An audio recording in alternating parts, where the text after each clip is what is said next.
suis Béatrice Guillemont, directrice générale de l'association Anticorps qui lutte contre la corruption et qui fait la promotion de la probité. Et je suis docteur en droit. J'ai soutenu ma thèse de doctorat en janvier 2021 qui portait sur le droit de la probité des élus de la République.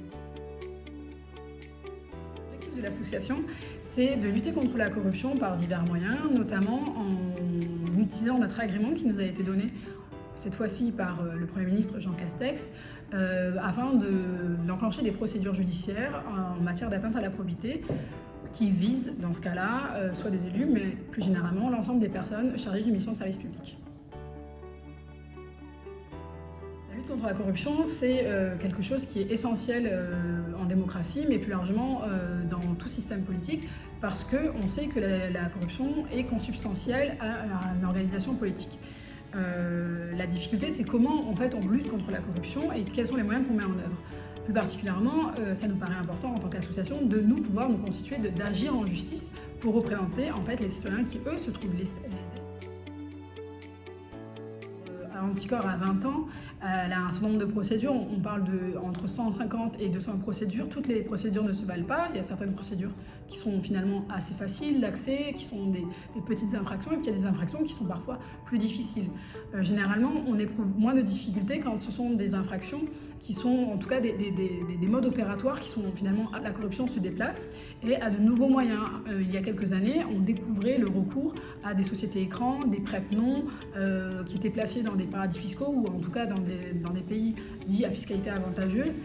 C'était quelque chose d'assez nouveau et c'était via des leaks qu'on apprenait en fait l'existence de ces entreprises-là. Désormais, c'est un peu plus connu, bon, pour nous c'est plus facile à comprendre. Mais maintenant, il y a des nouvelles formes de corruption qui prennent de nouveaux apparats.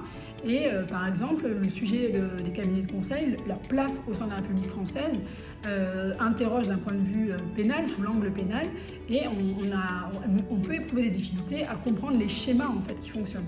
De la même manière, il y a d'autres types de corruption qui sont difficiles à comprendre. Ça va être notamment tout ce qui relève du grand banditisme, donc des infractions qui peuvent être qualifiées d'association de malfaiteurs, parce qu'en fait, c'est tout un mode opératoire, une économie de la corruption qui s'est bâtie sur plusieurs dizaines d'années et sur plusieurs collectivités ou sur des territoires assez larges.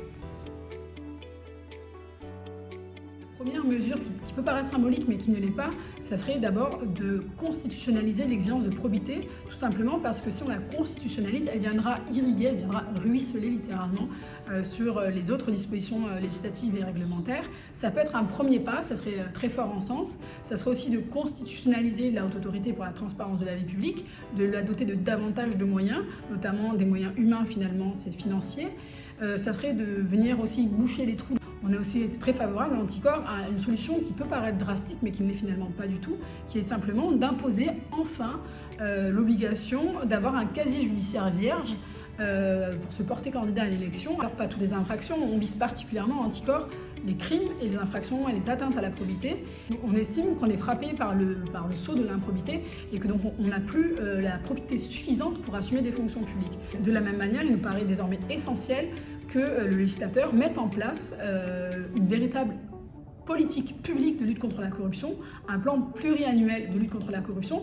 Quand on sait que la France, pays des droits de l'homme, patrie des droits de l'homme, n'a pas de plan de lutte contre la corruption, et d'ailleurs c'est un reproche qui est fait par le Gréco, et ça paraît important d'adopter ça. L'Agence française anticorruption a décidé de procéder à ça, donc elle est en train de créer ce plan pluriannuel, mais il faut véritablement l'établir de façon durable et aussi vérifier que ce plan-là, que les dispositions, les recommandations qui sont prises dans ce plan-là soient suivies des faits. Analyser le principe de probité, c'est une chose, mais il faut aussi définir ce que sont les infractions à la probité. À l'heure actuelle, on a conscience qu'il y a un certain nombre d'infractions de manière naturelle qui relèvent des infractions à la probité, comme la section 3 des manquements au devoir de probité, mais il existe d'autres types d'infractions qui sont d'ailleurs visées par la loi du 15 septembre 2017 pour la confiance dans la vie politique, qui sont par exemple les infractions à caractère économique et financier, les infractions électorales, les infractions déclaratives ou dites déontologiques. Il faut à un moment donné que le législateur se mette d'accord sur ce qui relève d'une infraction à la probité pour ensuite que le droit à la probité et la constitutionnalisation de cette exigence puisse être suivi des faits. Mon corrompu préféré, si je devais en choisir un, je dirais c'est Jérôme Cahuzac, Déjà parce qu'il a eu le courage de la parjure, et je trouve que d'un point de vue républicain, c'est quand même extrêmement symbolique, et parce que ça a été le meilleur ministre du budget qu'on ait eu, puisque grâce à lui, on a eu les lois du 11 octobre 2013 pour la transparence de la vie publique, et donc on a bouleversé l'ordonnancement juridique au bénéfice d'une exigence de probité, et donc en faveur d'une démocratie renforcée.